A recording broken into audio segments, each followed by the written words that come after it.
Students, आज हम लोग लेसन नंबर 2 के अंतर्गत sexual reproduction in flowering plants के अंतर्गत fertilisation, double fertilisation and triple fusion इसके बारे में अध्ययन करेंगे। सबसे पहले हम जान लेते हैं कि फर्टिलाइजेशन क्या है। तो फर्टिलाइजेशन का मीन्स मेल और फीमेल गैमेट्स का मिलना, मेल और फीमेल गैमेट्स का मिलना, ठीक है। क्या कहलाता है? फर्टिलाइजेशन कहलाता है, निषेचन क्रिया कहलाती है।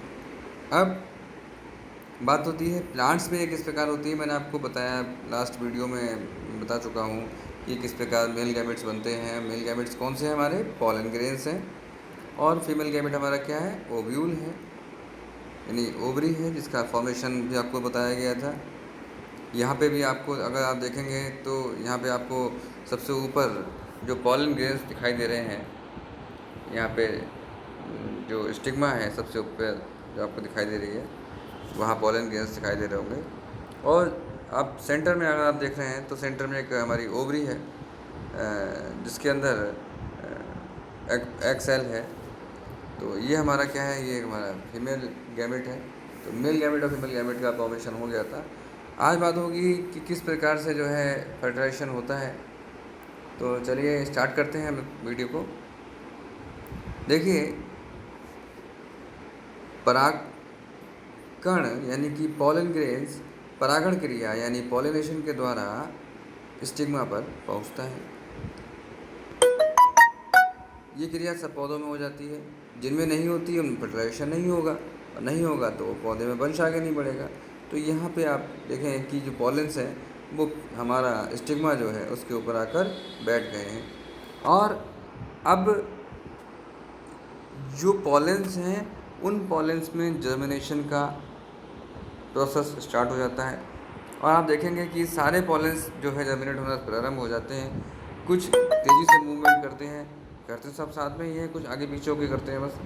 तो जो सबसे पहले जर्मिनेट होगा उसमें पॉलन, हर एक पॉलन ट्यूब जो है, हर एक जो पॉलन है उसमें पॉलन ट्यूब का निर्माण होगा। एक ट्यूब दिखाई दे रही होगी आपको, यहाँ पे ऊपर की साइड में देखिए ट्यूब दिखाई दे रही है। तो हर एक पॉलन क्या है? अपनी पॉलन ट्यूब बनाएगा। तो जो सबसे पहले जिसकी पॉलन ट्यूब बनेगी वो जो है स्टाइल से होता हुआ, यानी जो बीच में आप देख रहे हो कि पतली सी नली आ रही है ग्रीन कलर की, और उसके अंदर बहुत छोटे छोटे सी नलियाँ पतली पतली सी आ रही हैं, पॉलन ट्यूब आगे की तरफ मूव करती हैं। और मूव करते हुए वो कहाँ की तरफ जा रही होती हैं? ओवरी की तरफ। ओवरी, मैंने आपको बताया कि ओवरी कहाँ पाई जाती है? जो बेसल पार्ट है किसी भी पुष्प का या फ्लावर का, तो वहाँ एक ओवरी प्रेजेंट होती है जिसमें कुछ पार्ट्स पाए जाते हैं। जैसे कि मैं आपको बता दे रहा हूँ कि एक एम्ब्रियो सैक होगा, उसमें एंटीपोडल सेल्स होंगी, पोलर न्यूक्लियाई होंगे, एग सेल होगी और सिनर्जिड्स होंगे। तो अब जो हमारी पॉलन ट्यूब है, पॉलन ट्यूब में जो पाया जाने वाला केंद्रक, क्योंकि मैंने आपको बताया कि पहले ही कि ये जो पॉलन है उसमें हैप्लॉइड केंद्रक होता है, यानी न्यूक्लियस होता है। हैप्लॉइड न्यूक्लियस डिवाइड हो जाएगा, डिवाइड होकर क्या करेगा? दो पोलर न्यूक्लियाई का निर्माण करेगा, दो पोलर न्यूक्लियाई का निर्माण करेगा। और वो पोलर न्यूक्लियाई धीरे धीरे आगे की ओर मूव करते रहते हैं। मतलब एक न्यूक्लियस जो था हमारा पॉलन का जो न्यूक्लियस था, सबसे ऊपर जो आप देख रहे हो, ठीक है, सबसे ऊपर जो देख रहे हो आप, इसमें क्या होगा? इसमें जो न्यूक्लियस पाया जाता है वो क्या करेगा? वो टूट जाएगा समसूत्री विभाजन के द्वारा और दो पोलर न्यूक्लियाई बना लेगा। अब वो दोनों न्यूक्लियाई आगे पीछे चलते चलते आगे की ओर बढ़ते हुए नीचे साइड में आ जाते हैं। फिर यहाँ पे जो आप सबसे नीचे देख रहे हो, यहाँ एक माइक्रोपाइल एंड होता है, मतलब बीजांड द्वार। ये पूरा बीजांड है, ओव्यूल है। तो इस ओव्यूल यानी कि उस ओव्यूल का एक गेट होता है। तो यहाँ पे ठीक जहाँ सिनर्जिड लिखा हुआ है, पॉइंट बना हुआ है, यहीं पे जो होता है, जो हमारा माइक्रोपाइल होता है, इसी माइक्रोपाइल की सहायता से जो हमारी पॉलन ट्यूब है वो एम्ब्रियो सैक में एंटर करती है। ठीक, अब आप देखिए यहाँ पे गौर से, यहाँ पे आपको स्पष्ट क्लियर होगा कि स्टिग्मा, सबसे ऊपर स्टिग्मा है, उसके ऊपर देखिए पॉलन ग्रेन चिपका हुआ है, पॉलन ट्यूब बन गई है, स्टाइल बीच में है, उसी स्टाइल से होते हुए पॉलन ट्यूब अंदर आती है और यहाँ ओव्यूल है नीचे साइड में, पूरा ओव्यूल बना हुआ है। ओव्यूल में आप देखोगे तो यहाँ पे जो फॉर्मेशन मैंने आपको बताई कि क्या यहाँ माइक्रोपाइल देखिए, माइक्रोपाइल से होते हुए पॉलन ट्यूब एंटर कर गई किसमें, एम्ब्रियो सैक में। अब यहाँ पे क्या होगा, यहाँ पे सिनेट्रिड्स के माध्यम से, मतलब सहायक कोशिकाओं के माध्यम से अंदर घुस जाती है उसको तोड़कर, और एग सेल से और जो हमारा सेकेंडरी न्यूक्लियस है उससे मिलने की प्रोसेस को स्टार्ट कर दी है। तो देखिए यहाँ पे एग सेल जो हमारी सिंगेमी यानी जुड़ाव जो है, पहले जब एग सेल से होगा मेल गैमेट सेल यानी एक जो मेल गैमेट न्यूक्लियर पोलाई है, पोलर न्यूक्लियाई है, जब उससे एग सेल से मिलेगा तब क्या होगा, और जब ट्रिपल फ्यूज़न यहाँ पे देख रहे हो आप, तो क्या है secondary nucleus plus male gametes, यानी सेकेंडरी न्यूक्लियस से जब पोलर न्यूक्लियाई मिलेगा तब क्या होगा, इसके बारे में आपको मैं अभी बताता हूँ। देखिए अगर आप इसको गौर से देखें तो जो हमारा न्यूक्लियस जो दो भागों में टूटा था, वो सबसे पहले तो एंटर करने के बाद एग सेल से मिलेगा, जो एक एग सेल है, और एग सेल कैसी है, वो भी हैप्लॉइड है, उसमें गुणसूत्र आधे हैं, ठीक है। अब गुणसूत्र जब आधे हैं तो आधे गुणसूत्र उसके और आधे जो पोलर जो हमारा जो न्यूक्लियाई आया है, मेल गैमेट आया है, तो दोनों मिलके क्या हो गए, 2n सेल बना लेंगे। तो यानी यहाँ जो लिखा हुआ है egg cell plus male gamete cell क्या बनाएंगे, 2n जाइगोट बना लेंगे, 2n जाइगोट का निर्माण कर लेंगे। इसी प्रकार से जब बात आती है ट्रिपल फ्यूज़न की, त्रिसंलयन की, तब क्या होगा कि त्रिसंलयन यानी कि ट्रिपल फ्यूज़न में सेकेंडरी न्यूक्लियस, यहाँ पे दो न्यूक्लियस मिलकर क्या करते हैं, एक न्यूक्लियस बना देते हैं जिसको हम लोग सेकेंडरी न्यूक्लियस कहते हैं, जो पहले से ही ऑलरेडी 2n होता है, 2n होता है, और एक ऊपर से आ गया। ऊपर कहाँ से, जो हमारा पोलर न्यूक्लियाई था, जो ऊपर से मैंने बताया था कि पोलन ग्रेन में जो था न्यूक्लियाई वो टूटा तो दो भागों में, एक तो एक्सेल से मिल गया, बचा एक, तो एक वो कहाँ चला गया, एक चला गया जाके सेकेंडरी न्यूक्लियस से मिल गया। तो इसने क्या बना लिया, दो दो पहले से थे 2n, एक n और मिल गया गैमेट, तो कितने हो गए, 3n हो गए। 3n मतलब ट्रिपल फ्यूज़न हो गया। ये जो ट्रिपल फ्यूज़न करने के बाद क्या बनाएगा, ये एंडोस्पर्म बनाएगा, प्राथमिक भ्रूणपोष केंद्रक, ठीक है। तो ये बना लेगा, एंडोस्पर्मिक न्यूक्लियस बना लेगा, बाद में इससे क्या होगा, इससे एंडोस्पर्म का निर्माण होगा। तो ये तो यहाँ पे क्लियर हो गया। ये कई बार पूछा जाता है कि ट्रिपल फ्यूज़न क्या है, या त्रिसंलयन क्या है, या त्रिसमेकन क्या है। त्रिसमेकन मतलब 2n जो 2n न्यूक्लियस है, जो पहले से ऑलरेडी बीच में सेंटर में होता है, उसमें एक मेल न्यूक्लियाई जब मिल जाता है तब उसमें हम ट्रिपल फ्यूज़न कहते हैं। और जो फर्टिलाइजेशन का जो प्रोसेस है वो क्या है कि इसमें एक एग सेल है, उसमें मेल न्यूक्लियाई मिल जाएगा, क्या बना लेगा, वो जाइगोट बना लेगा जो 2n होता है। इसी प्रोसेस को हम लोग क्या कहते हैं, एक साथ दो जगह फर्टिलाइजेशन हो रहा है, इसी को हम लोग डबल फर्टिलाइजेशन कहते हैं, डबल फर्टिलाइजेशन कहते हैं इसी चीज़ को। देखिए आपने डबल फर्टिलाइजेशन समझ लिया। अब यहाँ पे एक जो प्रोसेस आता है, जो लेंथी प्रोसेस है, वो है ये। देखिए आपने यहाँ जाना कि किस प्रकार से जो स्पर्म है उसका निर्माण हुआ, उसमें समसूत्री विभाजन हुआ, अर्धसूत्री विभाजन हुआ, और पॉलन ग्रेन्स का निर्माण हुआ। पॉलन ग्रेन्स कहाँ आ गए, स्टेमन के द्वारा कहाँ पहुँचे, स्टिग्मा पर पहुँचे, बिल्कुल बीच में आपको दिखाई दे रहा होगा। इसी बीच में क्या होता है, आप देख रहे हो कि मतलब इससे पहले कि जो ओव्यूल था उसकी फॉर्मेशन हो जाती है।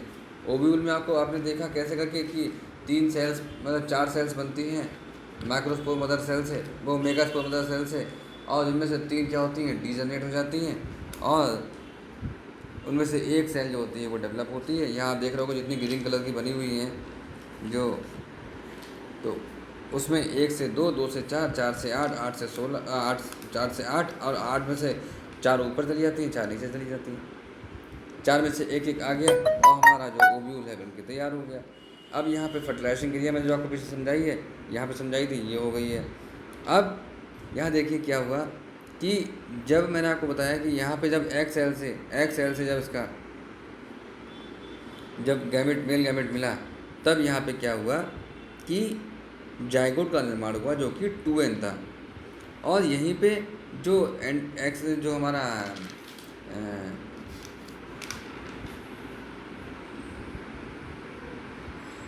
जो हमारा एम्ब्रियो सैक था, तो एम्ब्रियो सैक जो है उसमें जो जहाँ एम्ब्रियो का निर्माण हो रहा है वहाँ क्या हुआ, वहाँ पे जो हमारा 2n न्यूक्लियस था वो एक पोलर न्यूक्लियस से मिलकर क्या करता है, 3n संरचना बनाता है। अब जिससे एंडोस्पर्म का निर्माण होता है, उसके बाद सीड का फॉर्मेशन हो जाता है।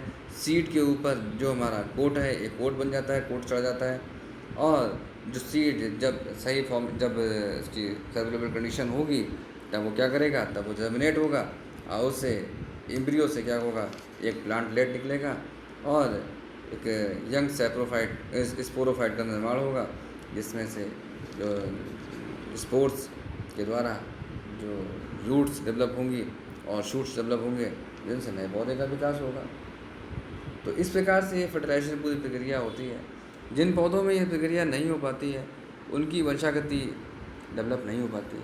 अभी हम लोग देख लेते हैं कि ये पूरा का पूरा प्रोसेस क्या है। देखिए, नर तथा मादा युग्मकों के मिलने की क्रिया निषेचन यानी फर्टिलाइजेशन कहलाती है।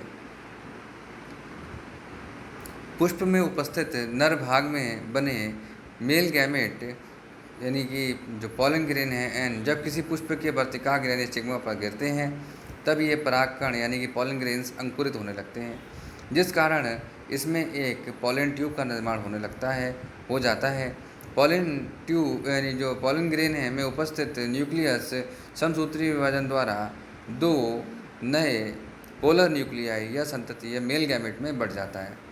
जैसे जैसे पॉलन ट्यूब स्टाइल में आगे बढ़ती है वैसे वैसे ये दोनों जो मेल गैमेट हैं पॉलन ट्यूब में आगे बढ़ते रहते हैं।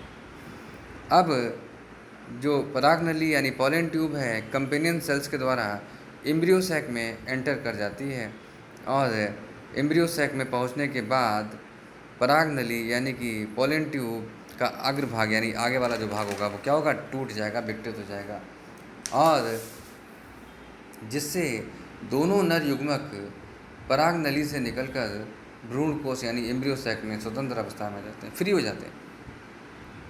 फ्री होने के बाद क्या होगा, एक नर युग्मक जो कि हैप्लॉइड होता है एग सेल से मिलकर यानी फ्यूज़ करके जाइगोट यानी 2n स्ट्रक्चर बनाता है, का निर्माण करता है, और इसी जाइगोट से क्या बनेगा, एम्ब्रियो बनेगा।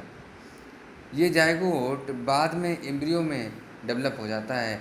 इसी प्रकार दूसरा नर युग्मक यानी कि मेल गैमेट एन यानी जो हैप्लॉइड होता है क्या, एम्ब्रियो सैक में उपस्थित प्राथमिक भ्रूणकोश केंद्रक या सेकेंडरी न्यूक्लियस से मिलकर क्या करता है, एक मिलकर जो कि 2n होता है से मिलकर एक त्रिगुणित संरचना यानी 3n स्ट्रक्चर भ्रूणकोश एंडोस्पर्म का निर्माण करता है। त्रिगुणित संरचना बनने के कारण इसे त्रिसंलयन भी कहते हैं। इस प्रकार एक ही पुष्प में दो बार निषेचन होने को दोहरा निषेचन कहते हैं या डबल फर्टिलाइजेशन कहते हैं। डबल फर्टिलाइजेशन आवृतबीजी पौधों के भीतर ही पाया जाता है। दोहरा निषेचन के फलस्वरूप बना जाइगोट एम्ब्रियो में परिवर्तित हो जाता है, जिसके फलस्वरूप नए पौधे का निर्माण हो जाता है, तथा सेकेंडरी न्यूक्लियस के निषेचन से बना एंडोस्पर्म पौधे को या फिर एम्ब्रियो को भोजन तथा पोषण प्रदान करता है। जो आप एम्ब्रियो यहाँ जो देख रहे हो, एंडोस्पर्म देख रहे हो, ये एंडोस्पर्म काम क्या करता है, ये जो आपने देखा जो सीड बना होता है ना, सीड, उस बीज में एक एम्ब्रियो होगा, एक भ्रूण होगा। उस भ्रूण का जब डेवलपमेंट हो रहा होता है, सही कंडीशन आने पर, फेवरेबल कंडीशन आने पर, जब उसको पानी मिलेगा, एटमॉस्फेयर उसके अनुकूल होगा, तब वो अंकुरित हो जाएगा। तो उस अंकुरण के समय जो उसको भोजन चाहिए होता है, भोजन कोई देखिए बाहर से तो मिलता नहीं, उसको केवल पानी मिल रहा है, ठीक है, और उसको आपका जो है सॉइल में बस रूट्स डेवलप होती हैं, तो इसलिए सॉइल में खड़ा हो जाए इसलिए इतना समय मिलता है, एटमॉस्फेयर से एयर मिल जाती है। लेकिन जो भोजन प्राप्ति चाहिए होता है उससे, वो कहाँ से मिलता है, वो उसे उसी एंडोस्पर्म से मिलता है, जिसका निर्माण सेकेंडरी न्यूक्लियस और मेल गैमेट के मिलने से ट्रिपल फ्यूजन के कार्य द्वारा होता है। समझे। तो ये भोजन को प्रदान करता है। अब डबल फर्टिलाइजेशन का महत्व क्या है, इसको हम जान लेते हैं। देखिए, जब भ्रूण यानी एम्ब्रियो पौधे के रूप में विकसित कर रहा होता है, तब भी एंडोस्पर्म उसे भोजन प्रदान करता है। एम्ब्रियो सेक में उपस्थित दो केंद्रक मिलकर सेकेंडरी न्यूक्लियस यानी 2n बनाते हैं। जब त्रिसंलयन हो जाता है, तब यह स्ट्रक्चर यानी कि यह केंद्रक पुनः विभाजित होकर पुनः विभाजन कर देता है। तीसरा, नर युग्मक यानी एक्सेल, नर युग्मक जो कि हैप्लॉइड होता है, एक्सेल जो कि हैप्लॉइड है, से मिलकर एम्ब्रियो का निर्माण करते हैं। यह एम्ब्रियो नए पौधे को विकसित करता है। एम्ब्रियो की वृद्धि के लिए एंडोस्पर्म भोजन प्रदान करता है। तो द्वि निषेचन का बहुत महत्व है डबल फर्टिलाइजेशन का, कि इसमें एक साथ दो क्रियाएं होती हैं। किसी भी भ्रूण को जीवित रहने के लिए कुछ समय तक भोजन चाहिए होता है, और यह भोजन उसे जो डबल फर्टिलाइजेशन का सेकंड प्रोसेस है, डबल फ्यूज़न, उससे मिलता है, क्योंकि वहाँ पे एंडोस्पर्म का निर्माण हो रहा होता है।